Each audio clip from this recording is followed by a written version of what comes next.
সরকারের কাছে আমরা এটা বলতে চাই, ইন্টারিম গভর্নমেন্টের সময়ে ব্রেক থ্রো অর্ডিন্যান্সেস যেগুলোর মাধ্যমে মেজর রিফর্ম করা হয়েছে, এই রিফর্ম অর্ডিন্যান্সেসগুলোকে দয়া করে ল্যাপস করবেন না।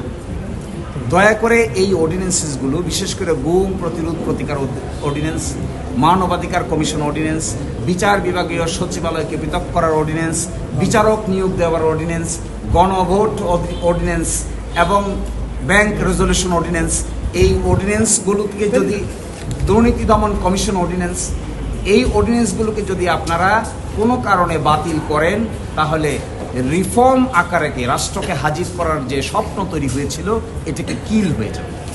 People will be frustrated, people will see no hope.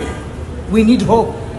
আমাদের তো আশা দরকার, আমাদের প্রত্যাশা দরকার, আমাদের হতাশ হওয়ার আগ্রহ দরকার।